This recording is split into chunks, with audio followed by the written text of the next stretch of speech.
예수님께서 나사로를 무덤 밖으로 불러내시고 그를 죽은 자 가운데서 다시 살리실 때 예수님과 함께 있던 많은 군중들은 계속해서 예수님께서 행하신 일을 증언하였습니다. 이처럼 많은 사람이 예수님께서 행하신 이 표적에 대한 소문을 들었기 때문에 예수님을 맞으러 나왔던 것입니다. 그래서 바리새인들은 자기들끼리 이렇게 말했습니다.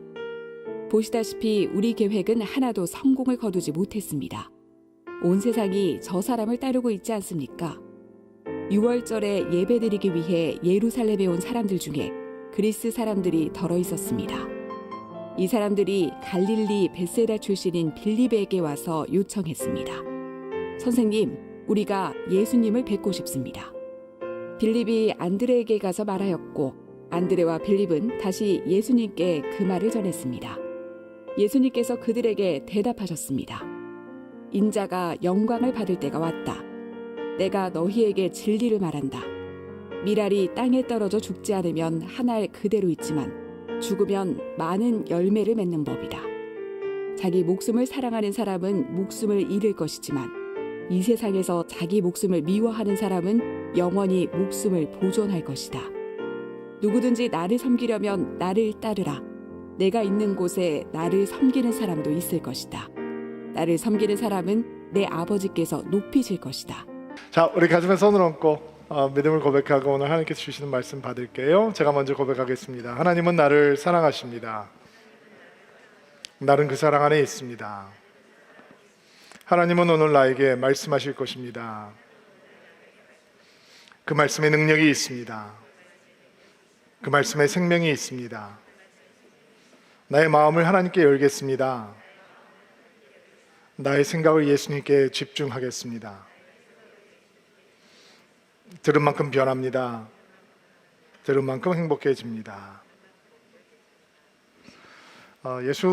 예루살렘에 입성하시는 예수님을 향한 이 군중들의 환호, 함성, 대단한 것이었습니다. 우리가 상상하는 것보다 훨씬 더 고대 역사 기록자들의 기록을 보면 당시 유월절을 지키기 위해서 예루살렘에 모여드는 이 군중이 200만 명에 달했다라고 하니까 뭐 인산인해를 이루고 있는데 지금 예루살렘에 모여든 사람들 사이에서 가장 핫한 토픽은 예수님입니다. 왜냐하면 나사로가 죽은 지 사흘 만에 무덤에서 걸어 나오는 것을 실제로 목격했던 사람들이 유월절을 세기 위해서 예루살렘에 와서 계속해서 예수님에 대해서 증거하고 있었기 때문에 예수님 그리고 예수께서 행하신 일에 대한 관심이 이제 극도에 달하게 되는 거죠. 그런데 사람들이 소문을 퍼뜨리기 시작하는 거예요. 그 나사로를 사흘 만에 무덤에서 거론하고 하셨던 그분이 지금 예루살렘으로 들어오고 계시대. 사람들이 손에 종려나무가지를 들고 호산나 구원하소서 소리를 지르는 거예요. 주님의 이름으로 오시는 이여 이스라엘의 왕이여. 이게 다 메시아를 향한 호칭이거든요. 당신이 메시아입니다 라고 하면서 함성을 지르면서 예수님을 웰컴하고 있는 것이죠. 혹시 2002년도에 월드컵 기억나시는 분? 대한민국 그 함성이 우리의 마음을 막 찌릿찌릿하게 뜨겁게 했던 것처럼 나라를 잃어버리고 식민지로 살아가고 있던 이방인들의 통치를 받고 있던 사람들이 예수께서 유월절을 맞아서 예루살렘 안으로 들어오시자 그들이 한 번도 들어보지 못한 함성을 질러대면서 다른 사람들의 환호성을 들으면서 가슴이 찌릿찌릿해져 가는 그런 것들을 느끼면서 예수님을 웰컴하고 있었던 것입니다. 그 도시에 군중들이 질러대는 함성으로 가득했습니다. 그런데 예수님께서는 그 함성에 취하지 않으셨습니다. 군중들의 박수 소리에 도취되지 않으셨습니다. 왜냐하면 그들이 며칠 지나지 않아서 예수님을 향해서 십자가에 못 박으라 라고 소리 지를 성난 군중으로 변할 걸 알고 계셨기 때문에 예수님께서는 그들의 거짓 예배에 속지 않으셨습니다. 그러나 예수님께서 십자가라고 하는 하나님의 뜻을 온전히 순종하기 위해서 진정한 왕으로 나귀 새끼의 등에 오르셔서 이제 예루살렘으로 들어오신 것입니다. 이렇게 십자가를 향한 순종의 발걸음을 한 발짝 한 발짝씩 옮겨놓고 있는 것이죠. 그러한 예수님의 삶을 보여주고 있는 가장 적절하게 보여주고 있는 비유 중에 하나가 바로 한 알 밀알의 비유입니다. 24절부터 26절 말씀 먼저 한번 쭉 읽어볼게요. 한 목소리 읽을까요? 내가 너희에게 진리를 말한다. 밀알이 땅에 떨어져 죽지 않으면 한 알 그대로 있지만 죽으면 많은 열매를 맺는 법이다.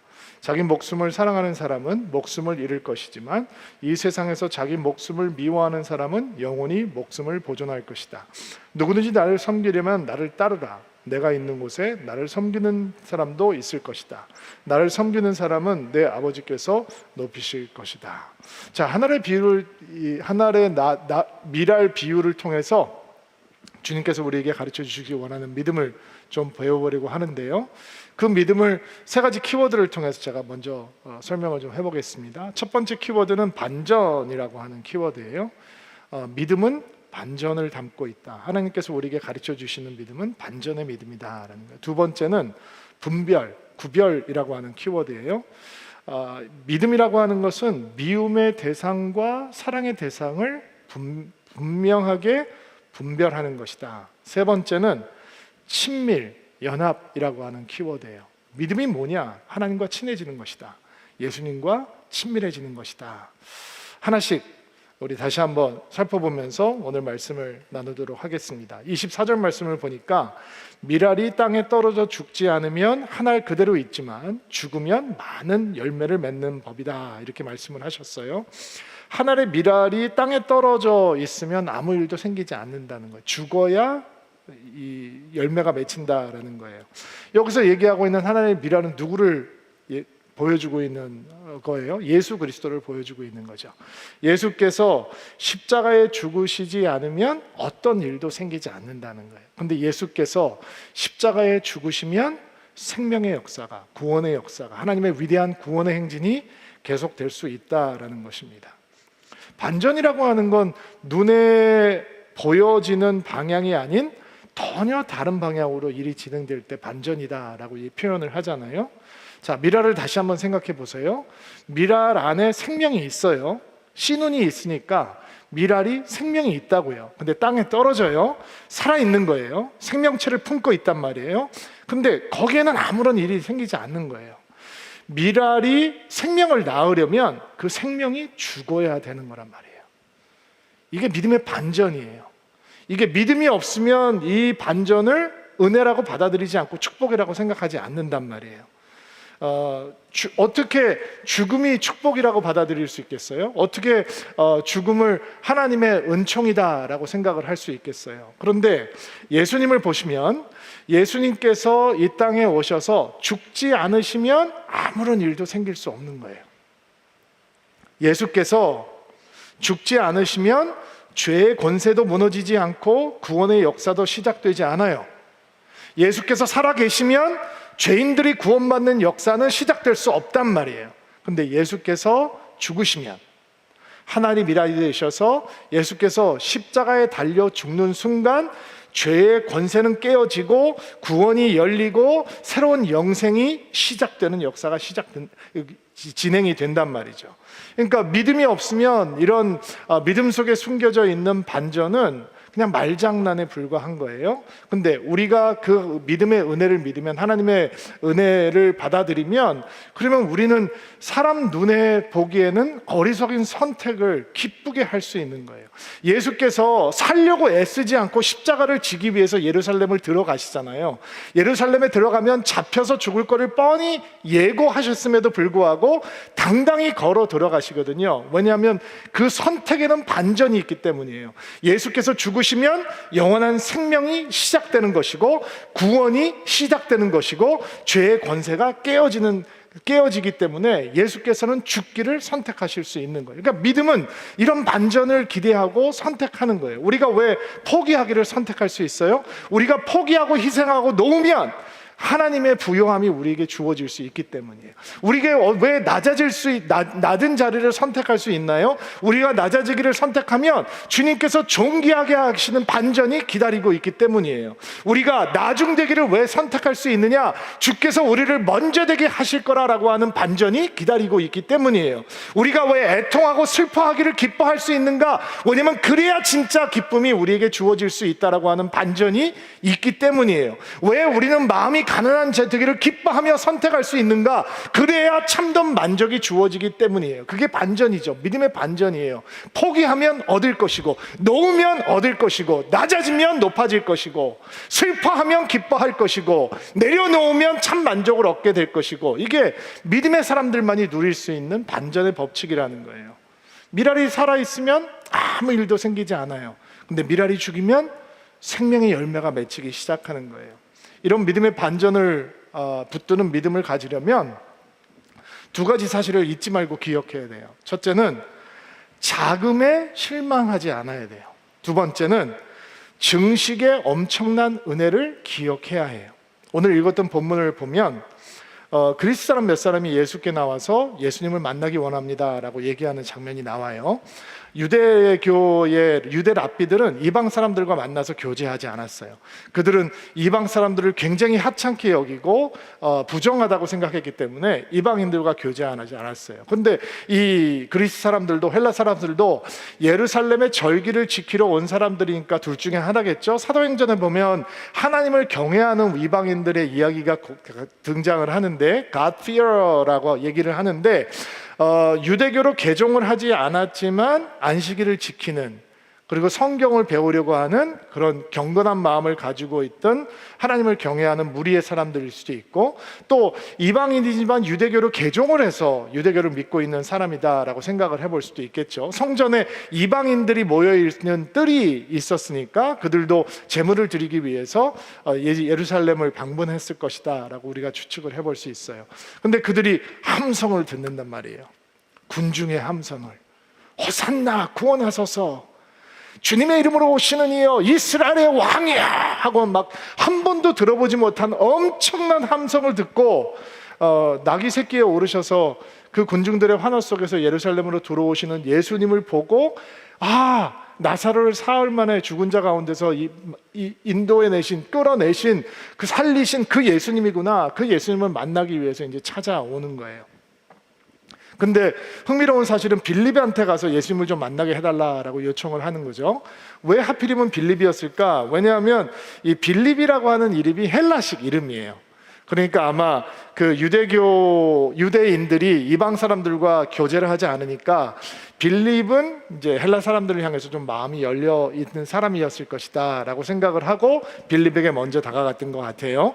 빌립이 안드레에게 그들의 이 요구를 얘기하게 되고, 이제 이 헬라 사람 몇 사람이 와서 주님을 만나기 원합니다 이렇게 보고를 하게 되는 거죠. 근데 주님의 반응이, 그들이 어떤 대화를 나눴는지에 대해서 요한은 소개하고 있지 않은데 그 요구에 예수님께서 어떻게 반응하셨는지에 대해서는 설명을 하고 있어요. 23절 말씀 볼게요. 한번 읽어봅시다. 시작. 예수님께서 그들에게 대답하셨습니다. 인자가 영광을 받을 때가 왔다. 이게 동문서답처럼 들리죠. 이게 이렇게 되면 대화가 안 되고 있다는, 만나고 싶습니다. 인자가 영광을 받을 때가 됐다. 이게 도대체 이게 대화가 안 되는 것 같은데 이게 무슨 의미인가 하면, 예수께서는 소수의 그리스인들, 헬라 사람들이 예수님께 왔던 사실을 이제 예수님께서 십자가를 지시고 구속의 죽음을 죽을 때가 되었다라고 하는 신호탄으로 해석하고 계신다라는 거예요. 더 나아가서 예수님께서 우리에게 가르쳐 주시는 반전의 믿음을 붙들려면 그 자금에 실망하지 않아야 된다. 그 자금 속에서 증식하시는 멀티플리케이션이 일어나는 하나님의 은혜를 보아야 된다라고 말씀을 드렸는데, 예수께서는 소수의 이방인들이 와서 예수님을 만나고자 하는 사건을 통해서 이제 십자가 사건 이후에 임하게 될 열방을 향한 하나님의 구원의 역사를 보면서 흥분하고 계시는 거예요. 예수님의 감정이 고조된 거예요. 이제 내가 인자가 영광을 받을 때가 되었다. 내가 십자가를 지고 이제 모든 구원이 유대인들뿐만 아니라 열방으로, 모든 민족으로, 모든 족속으로 퍼져나갈 때가 되었다라고 선포하고 계시는 거예요. 이렇게 믿음은 작은 시작을 통해서 하나님의 크신 역사를 보는 거예요. 아멘으로 받으세요. 소수의 헬라인을 바라보면서 열방하게 베푸실 하나님의 구원의 은혜를 보시고 흥분하실 수 있는 거죠. 예수님에게는 이런 자금을 보면서 큰 역사를 기대하는 믿음이 있으셨어요. 오병이어에서도 그런 예수님의 믿음을 보죠.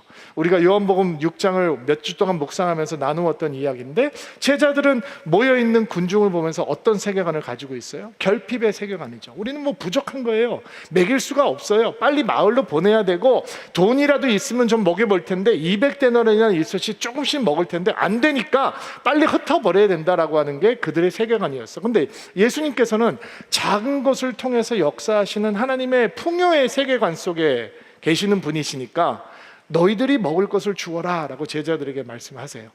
제자들이 가진 것이 뭐예요? 어린아이의 도시락이에요. 오병이요. 근데 주께서 그것을 받으시고 하늘을 우러러 보시고 아버지께 감사하고 축사하시고 제자들의 손을 통해서 떼어주기 시작하세요. 그게 풍요의 세계관이죠. 오병이어는 그들을 먹이기에 충분한 하나님의 은총의 선물인 거예요. 적은 것을 통해서 큰 것을 바라보는 것이 바로 믿음 안에 있는 거예요. 여러분, 혹시 이런 생각 해보신 적이 있나요? 나 한 사람의 헌신이 뭐 그렇게 큰 일을 만들어낼 수 있을까? 내가 할 수가 있을 게 없는, 내가 헌신한다고 무슨 뭐가 바뀌겠어? 내가 그렇게 한다고 세상이 변할까? 우리 교회가 이렇게 한다고 뭐 이렇게 흔들리고 있는 기독교가 회복이 되겠어? 내가 주님 앞에 드리는 헌금이 이렇게 적은 것인데 그것을 통해서 뭐 놀라운 일들이 생길 수 있겠어? 내가 기도한다고 뭐가 달라지겠어? 이런 것들은 겸손한 생각이 아니에요. 이거는 불신의 생각이에요. 믿음은 작은 것을 통해서 큰 것을 이루시는 하나님의 은혜를 붙드는 거예요. 반전이 있는 믿음, 예수께서 가르쳐 주시는 그 반전의 믿음은 우리에게 믿음 속에서 일어나는 것은 작은 것에 하나님의 은혜의 증식이 더해질 때 가능하다라고 하는 것을 믿게 해주죠. 최소한 30배예요, 60배예요, 100배예요. 작은 겨자씨가 자라서 큰 나무가 되고 수많은 새들의 둥지가 거기에 틀어질 수 있는 것이고, 하늘의 미랄이 더 많은 미랄을 열매를 맺는 생명의 씨앗이 될 수 있는 것입니다. 은혜 안에서, 믿음 안에서 작은 것은 엄청난 증식으로 이루어지는 거예요. 예수님께서 한 분이 죽었는데 한 사람의 죄악으로, 아담의 죄악으로 사망이 모든 인간을 다스렸던 것처럼 예수라고 하는 하나님의 아들 한 분이 죽으심으로 모든 사람에게 퍼져 있는 그 사망의 권세가, 죄의 권세가 무너지게 되고 구원의 역사가, 생명이 시작되는 것이죠. 예수님이 작은 미랄이신 것처럼 여러분과 제가 작은 미랄이에요. 우리가 할 수 있는 건 아무것도 없는 것 같지만 예수께서 죽으심으로 새로운 생명의 역사가 시작되듯이 우리가 작은 미랄이 될 때 새로운 복음의 역사, 믿음의 역사, 생명의 역사는 시작될 수 있는 거예요. 저희 교회에 조기범 간사라고 하는 젊은 형제가 있어요. 보이지 않는 곳에서 정말 교회 신실하게 사랑하고 주님 많이 사랑하고 충성스러운 그런 형제예요. 늘 너무 말없이 충성을 해줘서 형제 볼 때마다 참 미안하다, 고맙다 이런 마음을 제가 많이 가져요. 근데 우리 기범 간사가 교회 사역을 내년에는 그만해야 된다라고 하는 얘기를 듣고 만나서 얘기를 들어보니까 하나님께서 그 안에 다른 열정을 주셨더라고요. 어떤 열정이냐면, 가출해서 방황하고 있는 아이들, 길거리에서 지내는 아이들에게 다가가서 그 아이들이 더 빗나가지 않도록 쉘터로 인도하고, 쉼터로 인도해서 그들이 이제 정상적으로 잘 자랄 수 있도록 돕는 일을 하고 싶다는 거예요. 실제로 본인이 길거리에 나가서 구석 골목마다 이렇게 숨어서 지내는 애들한테, 야, 우리 같이 쉘터 가자, 안전한 데 가서 자자, 깨끗한 데 가서 자자, 이러면서 이제 주님의 사랑도 전하고 복음도 전하고 그 아이들이 잘 쓰게 도와주고 싶다는 거죠. 그래서 제가 말렸어요. 너 그러면 안 된다. 그렇게 함부로 결정하는 거 아니다. 왜냐면 힘든 일이니까, 어려운 일이니까, 험한 꼴도 당할 수 있고. 그래서 너무 좋은 친구라 교회에서 오래오래 같이 사역해주면 좋겠다, 그런 동역자이기 때문에 제가 말렸어요. 근데 성령의 이끄심이 저보다 강하시더라고요. 평소 때는 막 너무 순종적인 친구인데, 야, 이거 하면 안 된다, 너 그냥 교회에 있자, 얘기를 하는데 요지부동이에요. 자기 꼭 하고 싶다는 거예요. 사람들이 다 말린다는 거예요. 다 바보라고 얘기한다는 거예요. 하지 말라고 그런다는 거예요. 근데 자기는 해야겠다는 거예요. 제가 확인하고 또 확인해요. 그러니까 형제님이 하고 싶은 일은 이런 하고 싶은 거지, 그러면 sounds horrible, 그러니까 들으면 해서는 안 된 일 같아요. 근데 그 얘기를 하면 눈이 반짝이면서, 예, 제가 하고 싶은 게 바로 그 일입니다, 이렇게 얘기를 하는 거예요. 형제의 고백을 들으면서, 이 친구가 하나님의 미랄이구나라는 생각을 했어요. 어떤 사람들은 그런 작은 결정을 하는, 작은 선택을 하는, 헌신을 하는 사람들에게 당신이 그런다고 뭐 세상이 바뀌겠어? 애들이 뭐 얼마나 많은데 너 하나 그렇게 산다고 바뀌겠어? 라고 얘기하는 사람이 있을지 모르지만 본인 형제는 믿는 거죠. 기범 형제는 내가 하나님 미랄이 되면, 내가 죽으면 거기서 새로운 생명이 태어날 것이고 나를 통해서 주 앞에 돌아오는 사람이 있을 것이고 삐뚤어져 가는 아이들이 바로 서게 될 것이고 라고 하는 확신이 있는 거예요. 그래서 기범 형제를 통해서 행하실 하나님의 놀라운 큰일, 그거를 기대하게 되는 거예요. 기도하게 돼요. 말리다가 서포트하기 시작했어요. 누구도 좀 만나보세요. 저쪽에 가서도 좀 물어보세요. 좀 더 잘할 수 있게, 좀 더 능력 있게 그 일을 할 수 있게 돕고 싶은 마음이 더 생기는 거예요. 여러분도 기도해 주시기를 부탁드립니다. 여러분, 우리 사회가 얼마나 빠른 속도로 세속화되고 있습니까? 교회에 대한 불신과 조롱이 점점 거세지고 있습니다. 왜 그럴까요? 교회가 죽지 않으려고 해서 그런 거 아닐까요? 목회자가 죽으려고 애쓰는 게 아니라 살려고 애쓰니까. 성도들이 죽으려고 노력해야 되는데, 죽으려고 기도해야 되는데 살려고 기도하니까 세상이 바뀌지 않는 거죠. 우리가 그냥 미랄인데 다 떨어졌어, 땅에 떨어져서 그냥 생명을 가진 채로 그대로 있는 거예요. 근데 역사는 언제 일어나느냐? 죽으면, 교회가 미랄처럼 죽으면, 저 같은 목회자들이 죽기를 했으면, 여러분 같은 성도들이 세상에 들어가서 살아있으려고 노력하는 것이 아니라 죽기를 했으면, 그래서 남들보다 더 포기하고 희생하고 손해보고 나를 버리는 것을 배우기 시작하면 그때 세상은 생명의 열매, 복음의 열매를 보게 될 것입니다. 자, 25절 말씀 같이 한번 볼게요. 자, 첫 번째는 믿음은 반전이다. 반전이 있는 믿음을 주께서 가르쳐 주셨고, 25절 읽어볼게요. 자기 목숨을 사랑하는 사람은 목숨을 잃을 것이지만 이 세상에서 자기 목숨을 미워하는 사람은 영원히 목숨을 보존할 것이다. 자, 예수님께서 우리에게 가르쳐 주시는 믿음은 미워할 것과 사랑할 것을 제대로 분별하는 그런 믿음이에요. 자, 자신의 목숨, 생명을 사랑하는 자는 잃을 것이고 자신의 목숨을 미워하는 자는 영원히 목숨을 보존한다. 개역 개정에서는 영생하도록 보존한다, 이렇게 번역을 했어요. 믿음이 뭐냐? 미워할 것과 사랑할 것을 분명하게 구별하는 것이다, 분별하는 것이다 라는 거예요. 미워할 것을 사랑하면 다 잃어버리는 거예요. 근데 미워할 것을 제대로 미워하고 사랑할 것을 제대로 사랑할 때 우리는 영생하도록 보존한다라고 성경은 약속하고 있죠. 이게 사랑과 미움의 대상이 헷갈리면 믿음은 그냥 무너져 내리는 거예요. 요한일서 2장 15절 말씀, 우리 자막을 통해서 한번 읽어볼게요. 시작. 이 세상과 세상 속에 있는 것들을 사랑하지 마십시오. 누구라도 이 세상을 사랑하게 되면 그 마음속에 하나님의 사랑이 없게 됩니다. 야고보서 4장 4절 말씀도 읽을게요. 하나님께 충성되지 못한 여러분이요, 여러분은 세상을 사랑하는 것이 하나님을 미워하는 것이라는 사실을 모르십니까?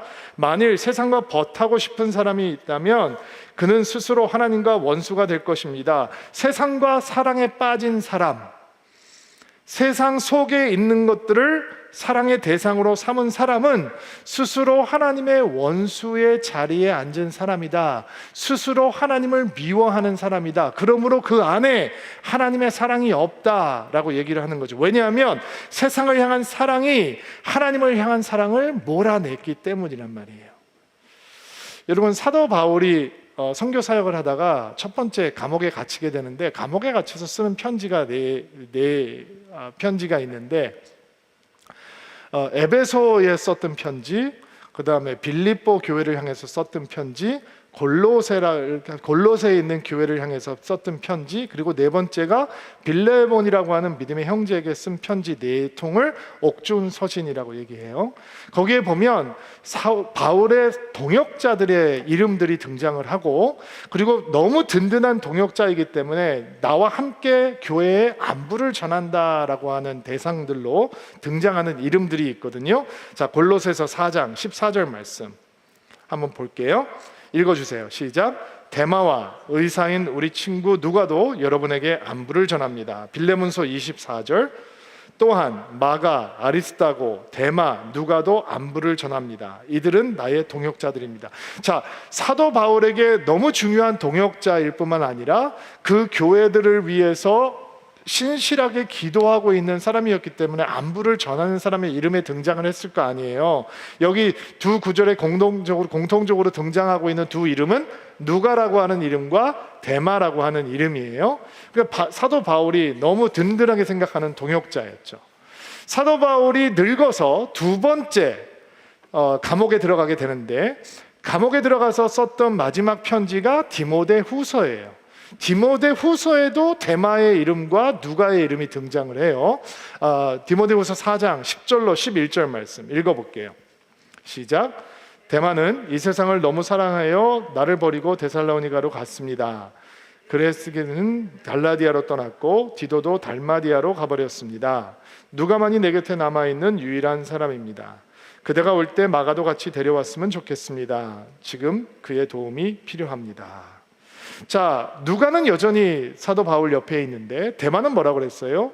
그는 세상을 사랑하여 나를 버렸다, 나를 떠났다라고 얘기해요. 왜 첫 번째 바울이 투옥이 되어 있을 때는 신실한 동역자요, 교회를 걱정하고 중보하는 사람이었는데, 왜 두 번째 이제 진짜 나이가 들어서 사도 바울이 순교 일보 직전인데 그때는 사도 바울을 버렸을까? 왜 그랬을까? 그 이유를 사도 바울은 이렇게 진단했어요. 그가 세상을 너무 사랑했다 얘기해요.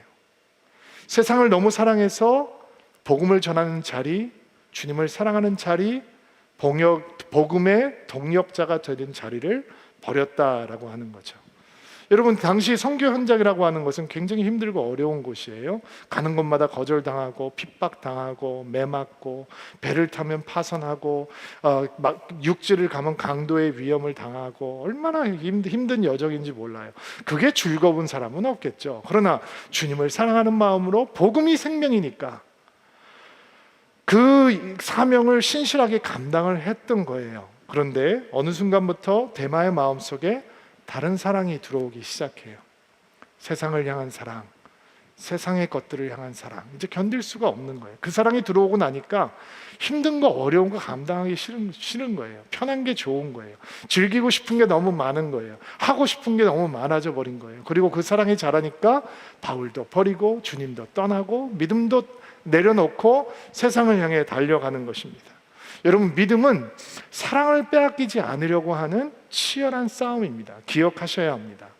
성도들의 삶의 자리는 세상 아닙니다. 여러분은 세상 안에서 무슨 소리를 듣냐면 이런 소리를 듣습니다. 나를 사랑해줘. 나를 사랑해주면 내가 너에게 모든 행복을 줄 수 있어. 우리의 육신의 정욕과 안목의 정욕과 이성의 자랑, 수많은 얼굴들이 우리를 향해서 매일매일 외칩니다. 나를 사랑해, 나를 가져, 나를 숭배해. 그러면 내가 너를 행복하게 해줄게. 우리의 사랑과 관심을 빼앗으려고 날마다 외쳐댑니다. 그래서 우리가 헷갈리는 겁니다. 그러나 우리가 사랑을 빼앗기는 순간 우리의 믿음은 무너지기 시작하는 것입니다. 여기서 등장하고 있는 목숨이라고 하는 단어는 사실 육체, 자아, 마음 이런 걸로 번역을 할 수 있는 단어예요. 요한은 이 단어를 쓰면서 우리의 자아가 돌봐주어야 되는 대상이 아니라 미워하고 복종시켜야 되는 대상이다라고 알려주고 있는 거예요. 여러분, 예수님께서는 제자도의 첫 발걸음이 뭐라고 말씀을 하셨냐면, 너희가 나를 따르려거든 너희를 자신을 부인해야 한다. 자아를 부인해야 된다라고 얘기하셨어요. 말씀하셨어요. 갈라디아서에서 사도 바울은 뭐라고 얘기를 하냐면, 그리스도에 속한 사람은 육체와 정욕과 욕망과 함께 십자가에 못 박았다라고 얘기를 해요. 이게 자아를 십자가에 못 박았다라고 얘기하는 거예요. 예수에 속했다라고 하는 증거가 무엇이냐? 날마다 내 자아를 쳐서 복종시키고 죽는 것이다라고 얘기를 하고 있는 거예요. 우리가 미워할 것을 제대로 미워한다. 그리고 사랑할 것을 제대로 사랑한다라고 하는 것을, 그 믿음을 배우게 될 때 우리는 자아라고 하는 대상이 사랑과 신뢰의 대상이 아니라 쳐서 복종시키고 부인해야 되는 대상이 된다라고 하는 것을 붙들게 되는 것입니다. 여러분, 십자가를 만나기 전까지는, 예수님의 십자가가 우리의 능력이 되기 전까지는 자아와 맞서서 싸우는 이 싸움에서 우리는 한없이 무력합니다. 그런데 예수님의 십자가를 붙드는 순간, 십자가의 능력이 나의 능력이 되는 순간, 사도 바울의 고백처럼 십자가 안에서 우리는 날마다 죽노라 라고 고백할 수 있는 것입니다. 왜냐하면 제가 처음에 설명을 했잖아요. 믿음은 반전이다. 죽으면 산다라는 거예요. 예수의 십자가를 붙들고 예수의 십자가의 죽음에 동참하는 순간 우리는 또 어디에 동참하게 되냐면 예수의 부활의 능력에 동참하게 되는 것입니다. 내가 죽으면, 내 육신의 자아가 죽으면 내 영이 살아나게 되는 것입니다. 예수의 죽음의 십자가에 우리가 연합하면 부활의 영광에 동참하게 되는 것입니다. 나 혼자는 싸워서 내 자아를 이길 수 없지만 예수의 십자가로 내 자아와 싸우는 순간 새로운 믿음과 새로운 생명과 새로운 부활의 역사가 우리를 통해서 날마다 새롭게 일어나는 것입니다. 자, 26절 말씀, 마지막으로 우리 주님께서 우리에게 가르쳐 주시는 믿음을 배울게요.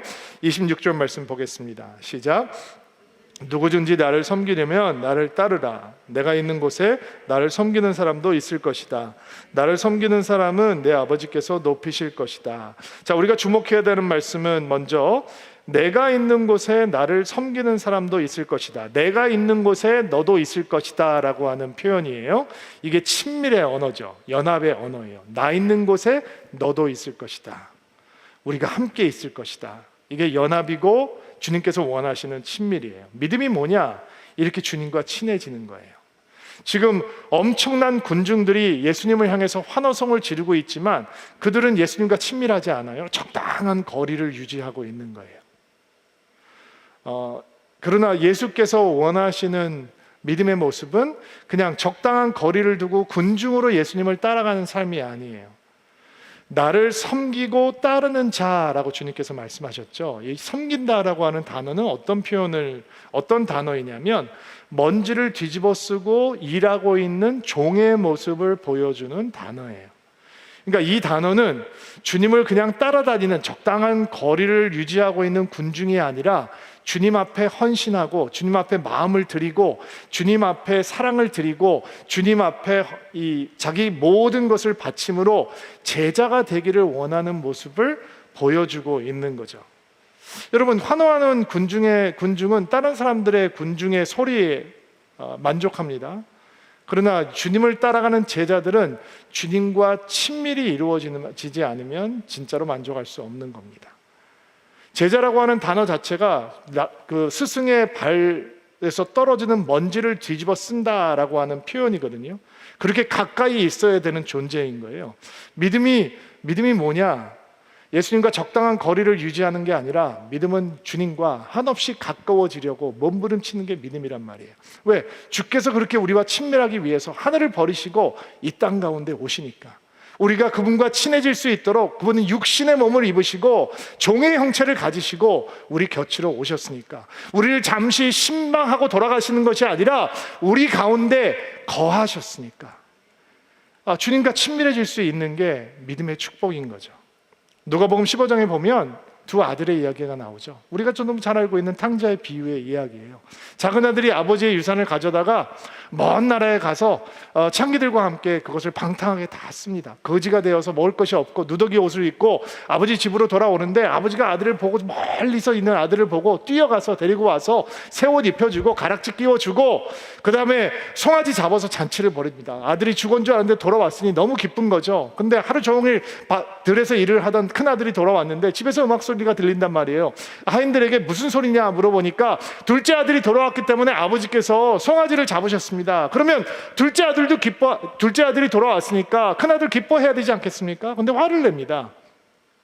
화를 내고 안으로 들어가려고 하지도 않습니다. 그리고 아버지가 바깥에 아들을 만나러 나오니까 아버지에게 이렇게 불평하기 시작하죠. 기가 막힌 얘기를 합니다. 아버지, 수년 동안 섬기면서 한 번도 아버지를 거역해 본 적이 없습니다. 근데 아버지는 나와 친구들을 위해서 새끼 염소 한 마리 주시지 않았습니다. 이 아들은 아버지를 한 번도 떠나지 않은 사람이에요. 아버지와 한 집에 거하고 있어요. 근데 아버지는 이 아들에게 어떤 사람이냐? 새끼 염소 한 마리 준 적이 없는 사람이에요.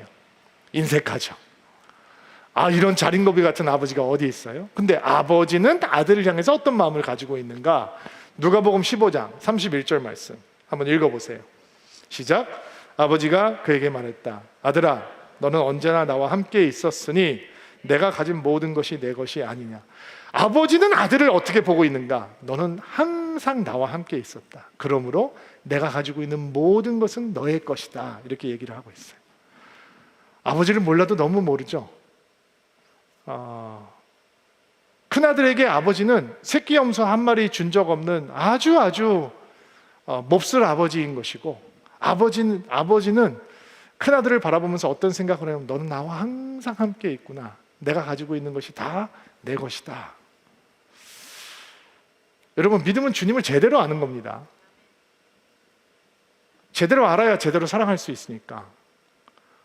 믿음은 정보로 아는 거 아닙니다. 머리로 아는 거 아닙니다. 믿음은 관계로 아는 겁니다. 가슴으로 아는 겁니다. 영으로 아는 겁니다. 눈물로 아는 겁니다. 믿음이 뭐냐?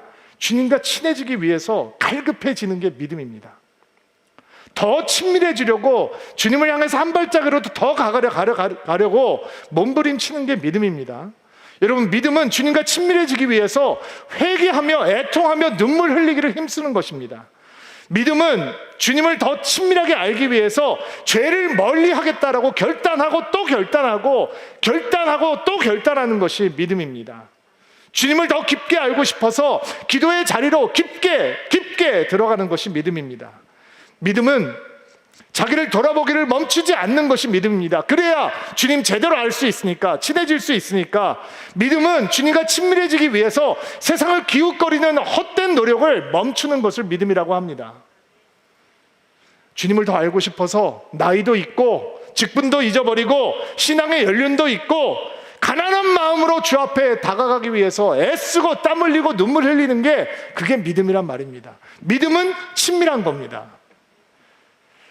아버지와 한 집에 살고 있지만 아버지를 모를 수 있구나라고 하는 사실에 깜짝 놀라야 합니다. 작은 아들처럼 아버지를 배신하고 집을 떠나본 적이 없지만 한 번도 아버지를 제대로 안 적도 없구나라고 하는 사실에 우리는 깜짝 놀라야 합니다. 작은 아들의 죄를 범하지 않았지만 아버지를 사랑하지 못하고 한 집에 살고 있구나라고 하는 사실에 우리는 놀라고 또 놀라야 합니다. 교회를 한 번도 떠난 적은 없어요. 교회를 울타리를 한 번도 벗어난 적은 없어요. 일주일에 한 번씩 꼬박꼬박 돌아와요. 그러나 한 번도 주님을 제대로 사랑해 본 적도 없다라고 하는 사실이 너무 많은 성도들의 삶 가운데 영적인 현실이기 때문에 우리는 놀라고 또 놀라고 가슴을 치고 또 치고 회개하고 또 애통해하며 주님 품 안으로 돌아가야 합니다. 친밀은 주님 품 안에 안겨 있는 것입니다. 작은 아들이 지은 죄 더 크죠. 그러나 그 아들은 아버지의 품 안으로 달려옵니다. 이 아들은 아버지의 집에 있습니다. 근데 한 번도 아버지의 품에 안기지 못했습니다. 믿음은 한 집에 거하는 게 아닙니다. 믿음은 함께 하는 겁니다. 아버지의 품에 달려드는 것입니다. 예수께서 우리에게 도전하고 있는 믿음이 바로 그런 믿음입니다. 여러분, 오늘 우리는 군중의 함성이 아닌 주님을 사랑하는 자가 주님 앞에 드리는 제자의 기도를 드릴 수 있는 복된 주일이 되기를 바랍니다. 이 믿음이 여러분의 믿음 되기를 주의 이름으로 축복합니다. 자, 가슴에 손을 얹고 안수하시고요, 여러분을 위해서 축복하고 기도하겠습니다. 하나님, 하늘의 미랄이 땅에 떨어져 그대로 있으면 아무 일도 일어나지 않습니다. 그러나 그 하늘의 미랄이 땅에 떨어져 죽으면 수많은 생명의 열매가 열리는 것을 가르쳐 주시니 감사합니다. 그 하늘의 미랄이 되어주신 예수님, 십자가에서 달려 죽으심으로 우리에게 생명의 열매가 풍요롭게 맺히게 되었습니다. 이제 주님의 반전의 믿음을 배우게 하옵소서. 죽음이 생명이 된다라고 하는 믿음의 반전을 따라 살게 하옵소서. 내가 포기하는 것이, 내가 손해보는 것이, 내가 억울해지는 것이 주의 놀라운 복음의 역사가 일어나는 통로가 될 수 있다는 믿음의 반전을 보게 하시고, 하나님, 주의 몸된 교회들이, 주의 몸된 교회를 섬기는 모든 목회자들이, 주의 몸된 교회의 성도들이 죽기에 애쓰는, 죽기에 힘쓰는 교회들이 되게 하시고 목회자들이 되게 하시고 성도들이 되게 도와주옵소서. 교회가 죽는 자리에, 목회자들이 죽는 자리에, 성도들이 죽는 자리에 복음의 열매가, 생명의 열매가 풍성하게 맺힐 수 있도록 도와주옵소서. 가슴에 손을 얹고 안수하며 기도하고 있는 성도 한 사람들 가운데 미워할 것을 제대로 미워하고 사랑할 것을 제대로 사랑하는 믿음을 배우게 하옵소서. 세상을 기웃거리고 있는 마음, 세상에 미련을 두고 있는 마음, 여전히 세상에 집착하고 있는 마음이 하나님을 반하는 마음이며 하나님의 원수가 될 수 있는 마음이라는 것을 깨닫게 하시고, 아버지 하나님 영적으로 깨어있게 하시며 오직 주님을 사랑으로 대상으로 삼고 쫓아갈 수 있는 우리 한 사람 한 사람들이 될 수 있도록 은총을 베풀어 주시옵소서. 주님의 품을 향해 달려갈 수 있는 믿음의 사람들 되기를 원합니다. 하나님, 주님과 적정한 거리를 두지 않는 믿음의 사람들 될 수 있도록 도와주옵소서.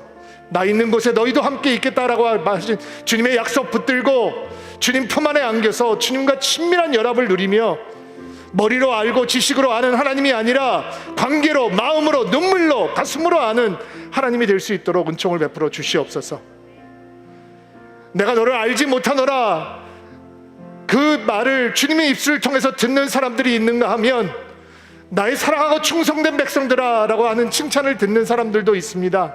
주님 품 안에서 늘 주님과 친밀한 관계를 누리는 주의 백성들이 될 수 있도록 우리 성도 한 사람 한 사람들을 주께서 신실하게 인도하여 주옵소서. 예수님의 이름으로 기도하옵나이다. 아멘.